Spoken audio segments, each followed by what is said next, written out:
can see we managed to get it in there, fairly intact. No damage to the unit. We even managed to keep it secret for some time. But, we all know that good news travels fast, and this container project did become the item of rumors for a few years to come. So. This is a shot from the mezzanine, which actually, shows off the detail a little bit better.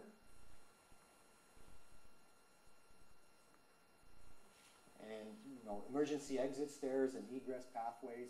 A lot of attention is paid here to the inspectors and authority having jurisdiction and requirements. And here's my favorite shot of the bunch, just looking up at the two-story mezzanine.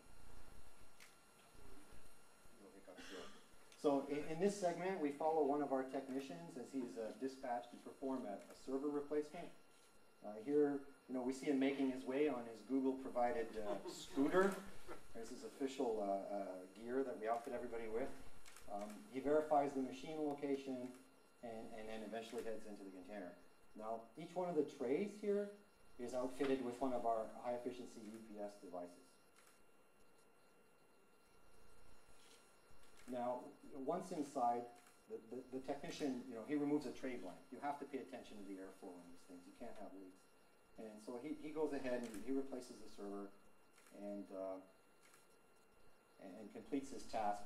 Now, the interesting thing to note is, notice he's not wearing a jacket or anything like that. It's not uncomfortable in there, but it's certainly not cold. Here is a shot of Google nightlife. Wild. Another technician here is entering the container to inspect the underfloor area. And we get a view here of the flex hoses and the fans and some of the power strips used to power the machinery below. In fact, there are many more systems designed in the container, and we're going to talk a little bit more about them when we revisit these two drawings that you're going to see right here in the slides that are coming up in about 30 seconds.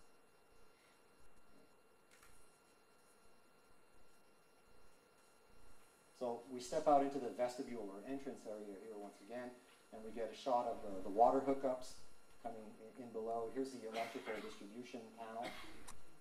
Some of the wiring, and then you can see as we pan up the distribution panel, you get a shot of some of the power measuring circuit transformers all over here on both sides. So we actually are picking up individual circuits going to each one of the rack structures that are inside. So there are many more systems required to actually support a container. It's not just power and water. You have emergency power off. You've got monitoring. You've got to have fresh air supply, fire detection, monitoring for that, smoke dampers. There's just a lot of detail that goes into making one of these things.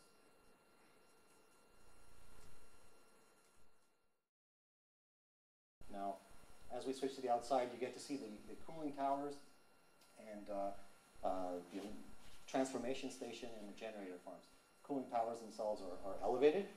Here we go to our first action shot showing water going down the fill. And you can see we're going to have this kind of checkbox thing pop up here as we go along to see which best practice we're hitting here. Now, the plant itself is designed for maximum free cooling hours through water side economization, elevated process water temperatures, low temperature heat exchangers, and of course a chiller bypass path when sufficient conditions exist. Here we see the transformers. These are not exotic, high efficiency, 99.5%. You see the small radiators on the transformers themselves, meaning that we're really not dissipating a lot of heat here. But we continue with some shots of the generator farm, and then eventually we trace the low voltage path back into the data center.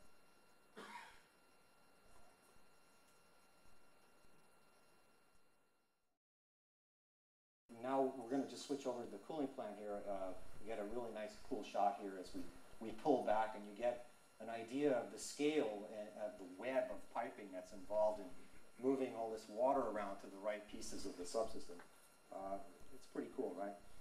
Now, as the water comes out of the condenser water loop, we pull it off, a piece of it off here for some side stream filtration, and then return it back. No sense in running everything serially through. That would just be a waste.